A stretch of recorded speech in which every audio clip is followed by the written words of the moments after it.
Şimdi büyük ustanın yardımlarıyla zincirimizi çekiştirdik, çekişte taktık. Büyük ustaya göster. Büyük usta nereye gidiyor? Büyük usta gidiyor. Şimdi sıra geldi arka dişliye. Çünkü arka dişliyi en sona bıraktım. Çekişleme yapacağımız için yeni dişlinin üzerinde çekişleme yapmak istemedim. Şimdi en son arka dişli kaldı. Orası zaten işin kolay kısmı.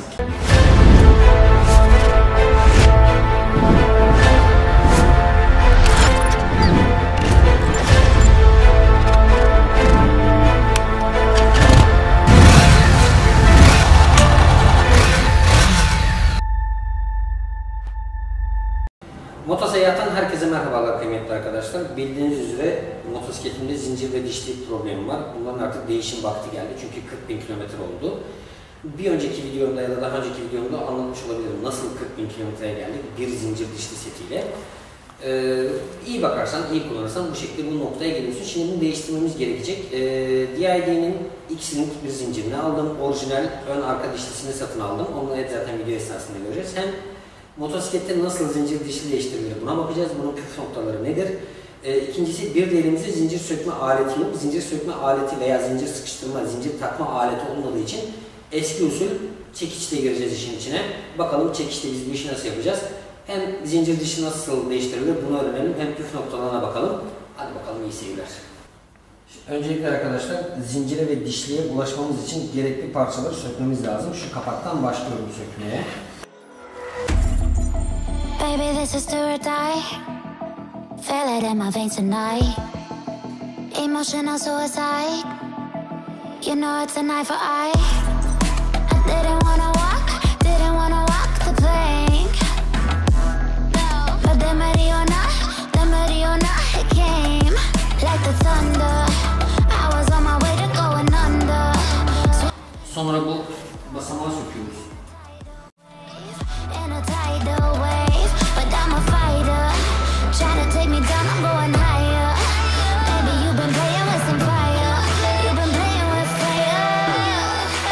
One day you will see what you made of me.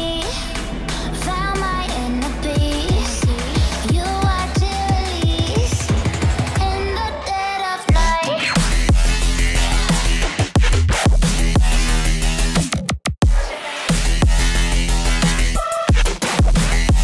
In the dead of night.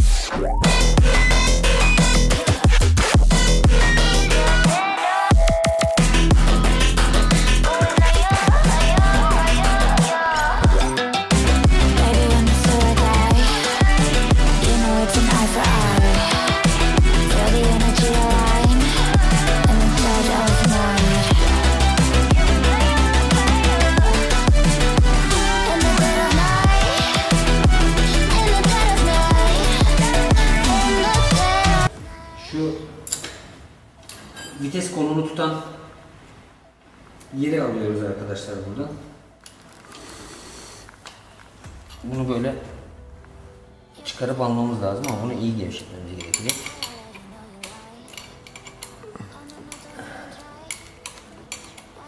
Bunu yerinde karıştırmamamız lazım. Aslında şuradan işaret koymamız lazım aynı yere takabiliriz diye.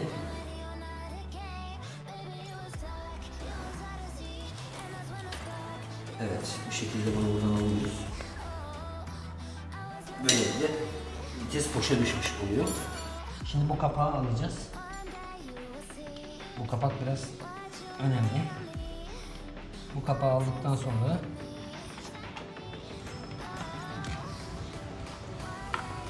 ön dişliğe ulaşmış oluyoruz. You watch it release in the dead of night.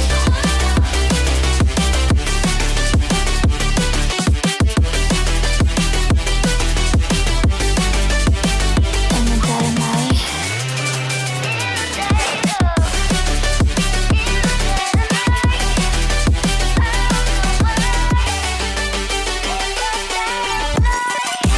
Baby, when the sword die, you know it's an eye for eye.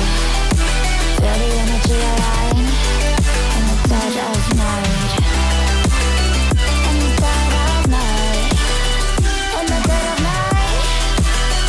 In the dead of night. Arkadaşlar böyle bir penseden destek alabilirsiniz. Bakın çok kolay bir şekilde ayrıldı. Şurada da var. Bunu buradan böyle sıkıştırdım mı bu kablodan rahatlıkla kurtulabilirsiniz. Aynen.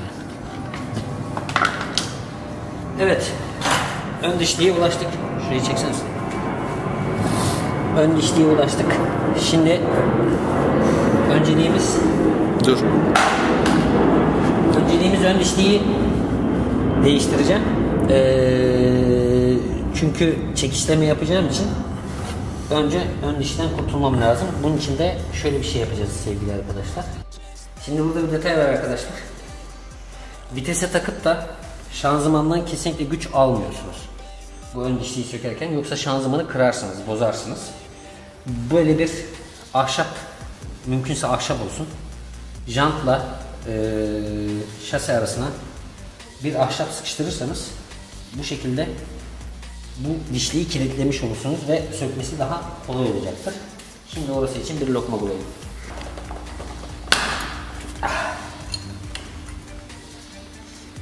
Evet. Bunu böyle buradan şimdi alacağız. Ama bunu almadan evvel önce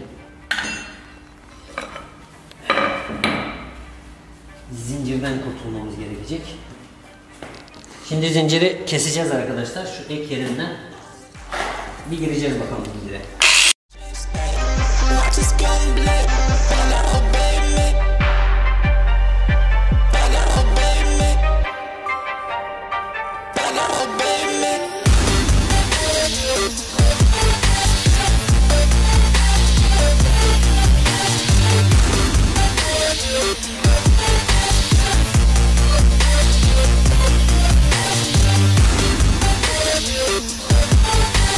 Tornavida yardımıyla şu araya gireceğiz.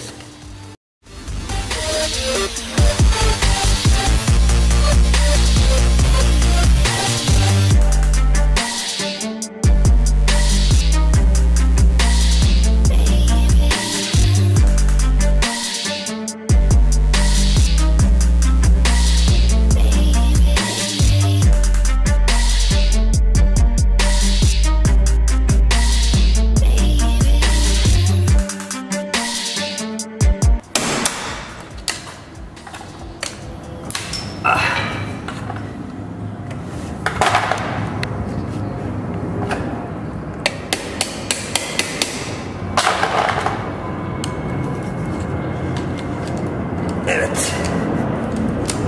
Böylelikle eski zincirden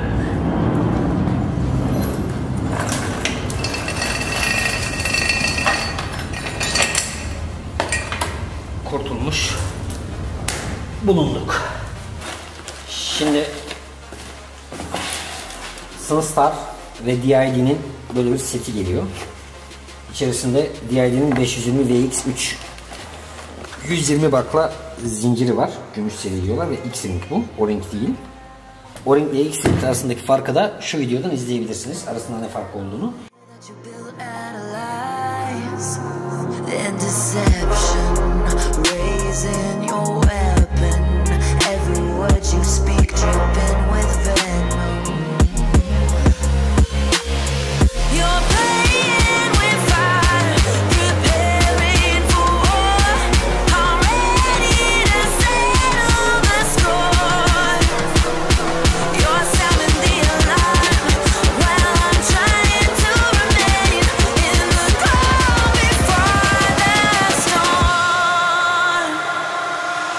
X-Ring olanlar çok daha fazla yağ tutuyor zincirin arasında. Dolayısıyla X-Ring'ler daha fazla yağ tuttuğu için daha az sürtünme kuvvetine sebep oluyor. Bir de içerisinden böyle 41 diş olan bir arka dişlik çıkıyor içerisinden. Bir ön dişliğimiz var, 15 parça, yani 15 dişten oluşan bir ön dişliğimiz var. Bir de SunStar'ın bir sticker'ı var. Şimdi biz öncelikle elimizde zincir sökme aparatı olmadığı için arka dişliği en son değiştireceğim. Çünkü yeni zinciri taktığımda çekiçle işlem yapmak durumunda kalacağız. Birazdan bunu göreceksiniz. Zincir kutusunun içerisinden de şöyle açalım bunu.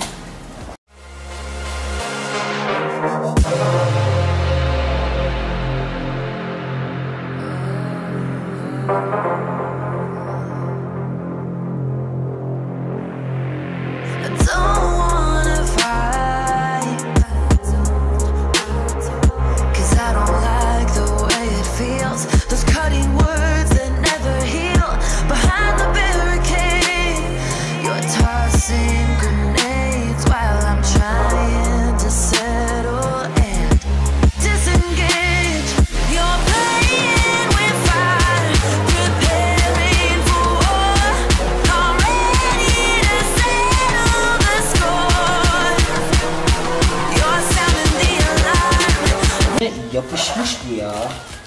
İçinden evet kilidi, o renkleri ve yağı da içinden çıktı. Şimdi bu işlemlere devam edeceğiz. Dediğim gibi önce ön dişliği takacağım, tutturacağım. Daha sonra ise zinciri üzerine takacağız. Zincir şimdilik böyle dursun. Biz gidelim ön dişliğimizi yerine bir takalım önce. Eski dişli. Bir dakika.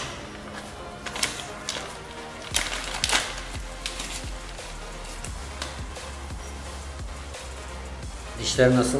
Yenmiş. Çok yenmemiş aslında. Yani temiz kurulmuşum ama yine de tabi hoş olmamış bu durum. Evet. Böyle.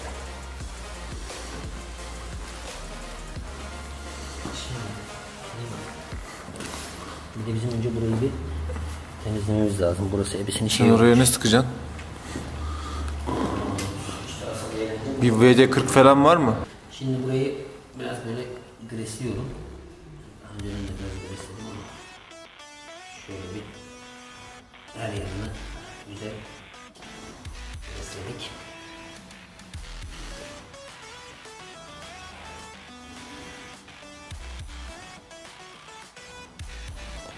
Evet. Şunun içine biraz şöyle gresleyelim.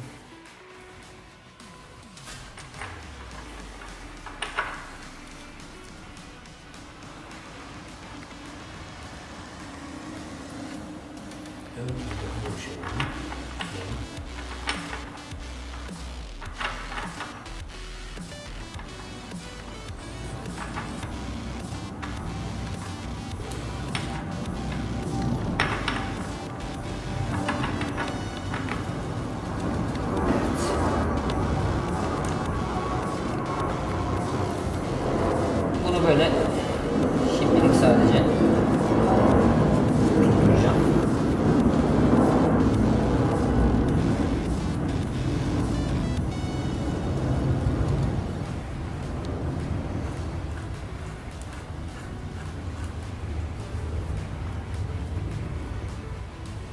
Aynen. Dönüşte bir problemi yok.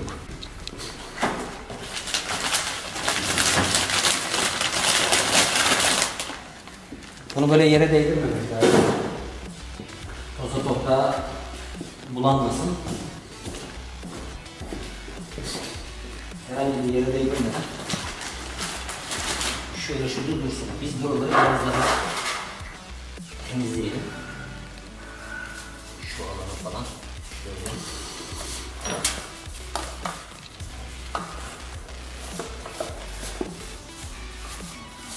Motor da 5 gibi ya.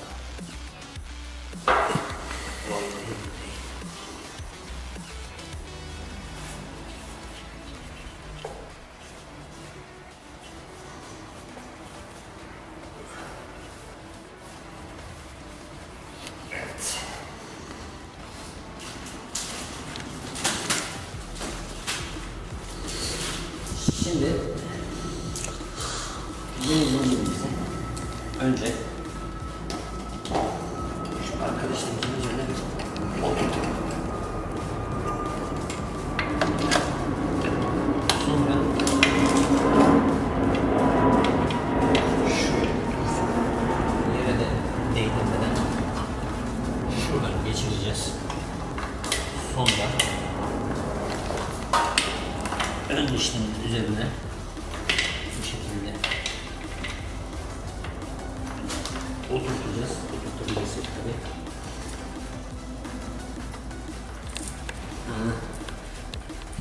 Oturursa. Oturdu. Sonra böyle alttan doğru çekeceğiz.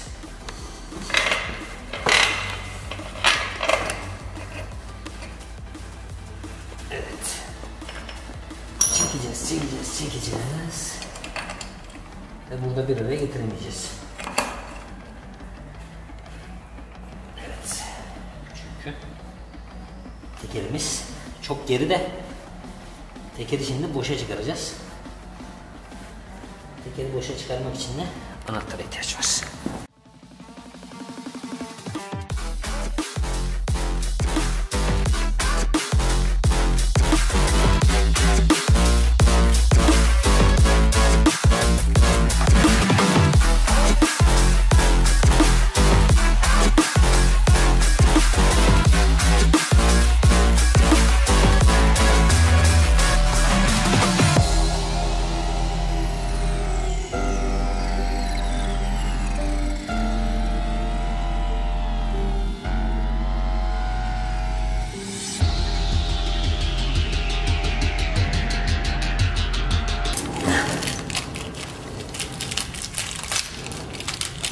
Şimdi arkadaşlar bunun içinden bir kilit, bir sekman, bir gres yağı, gres önemli ve 4 tane de X-ring çıkıyor. Bu X-ring'in 2 tanesini altına, 2 tanesini de üstüne takacağız.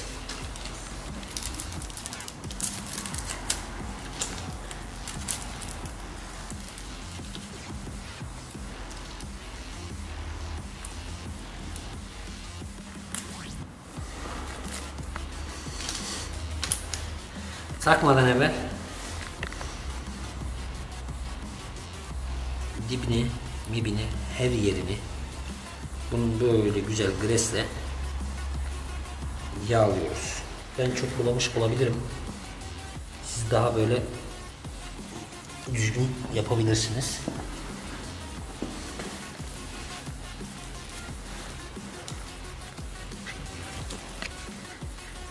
X-Link bir tane buraya, bir tane bu dibine. Sonra bu amcayı alıyoruz.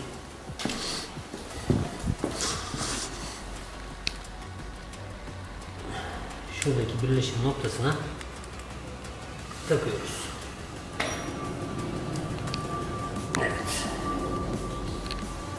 Taktık mı? Taktık. Sonra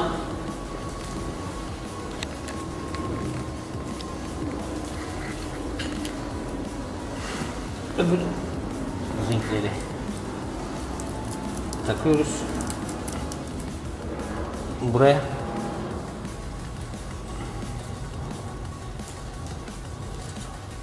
Sonra yine buraları böyle yağlarken zinkleri de almayın elinize ama benim yaptığım gibi yapmayın yani. Sonra sekmanı yazısı dışarı kalacak şekilde, üzerinde yazı var, üzerine takıyoruz.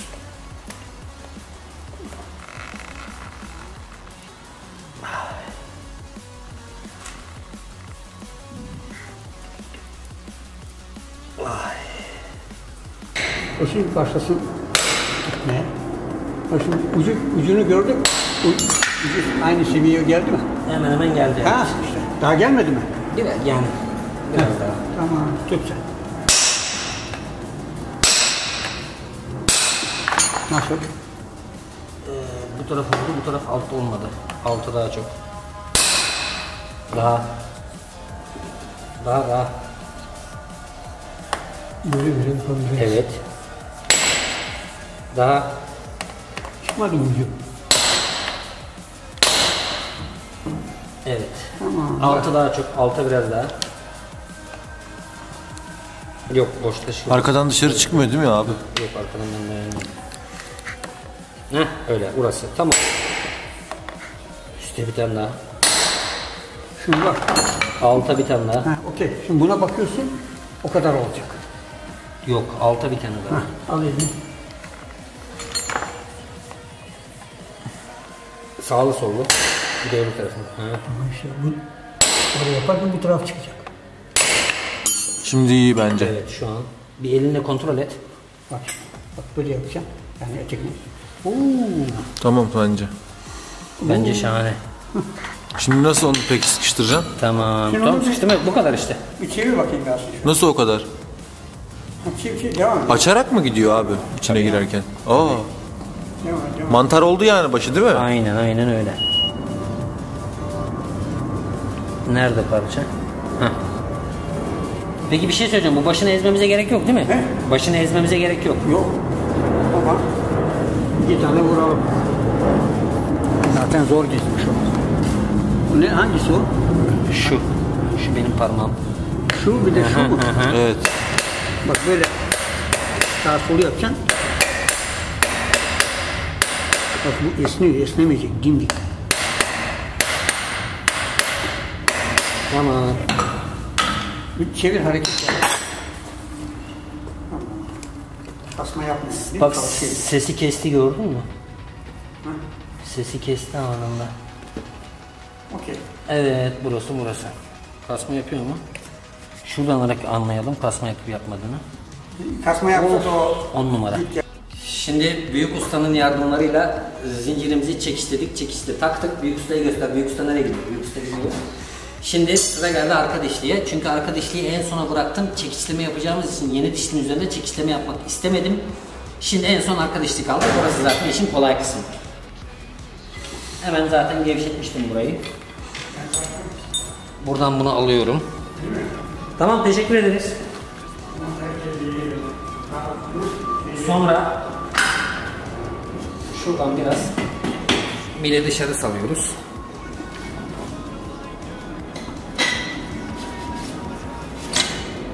Daha mil çıktı.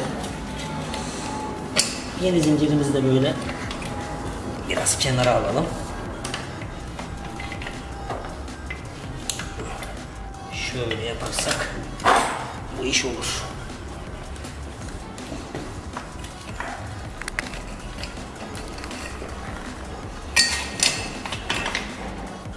Aynen. O kolaylıkla geldi.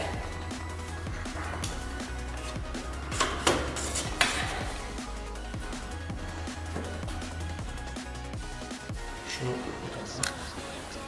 bu tarafa düştü zaten buraya. Şimdi gidelim tezgaha.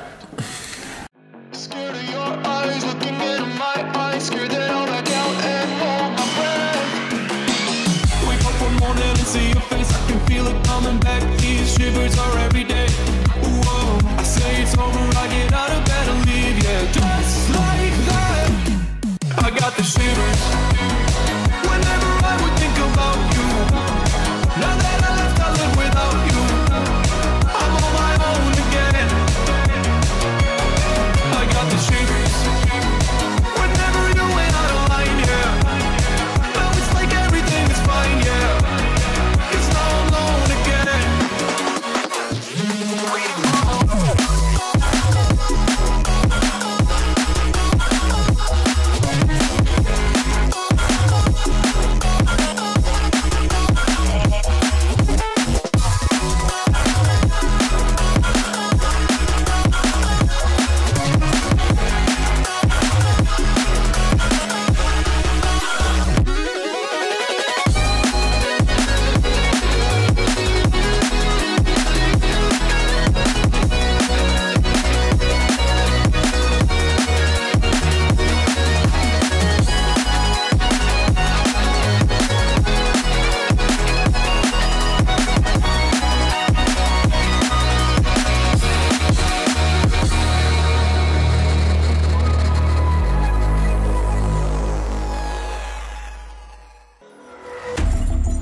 Baby, this is do or die. Feel it in my veins tonight. Emotional suicide. You know it's an eye for eye. Evet. Şimdi hepsinin boşluğunu aldık. Şöyle. Evet, şimdi asıl sıkma işlemine başlıyoruz.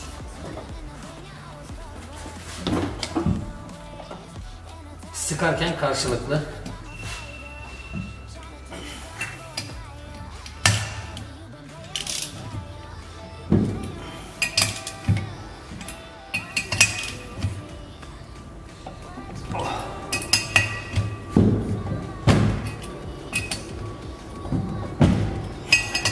Normalde tork anahtarıyla falan sıkmak lazım ama sonra ben bir yerde bunları torkla sıktırırım. Zaten üzerindeyken sıkılabilir bir şey yani. Tamamdır. Şimdi ön dişimizi sıkacağız. Şimdi ön dişliği gevşek bırakmıştık. Yok. Neden takılıyor? Takılmaması lazım.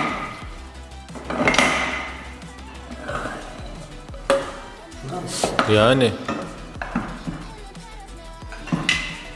Şimdi buradan bunu böyle alttan sıkıştıracağız. Ve böylelikle ön dişimizi sıkacağız. Tutuyor musun? Hı.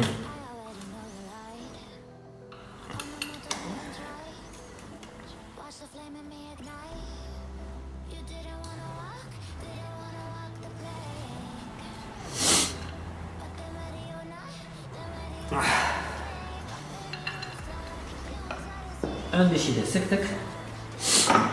Şimdi zincir gerginliğimizi ayarlamak. Neredeyiz? Ortaya yakın bir yerdeyiz. Artık yeni zincirimiz şöyle bir ayarda olsa bizim işimizi görecektir. Bakın daha önceki zincir bu arada böyle gayet laçka bir şekilde oynuyordu. Fakat artık diş ve zincir birbirine tam olarak oturuyor. Şu an gayet sağlıklı bir yöntem. Artık yeni zincir ve dişlimiz gayet yerinde. Gerginliğine bir daha bakayım. İyi. Öf. Sese bak. Süper.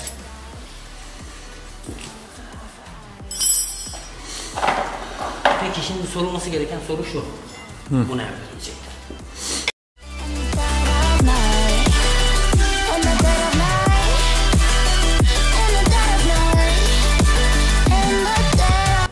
Evet sevgili arkadaşlar, şimdi zincir dişi değiştirme işimiz bitti.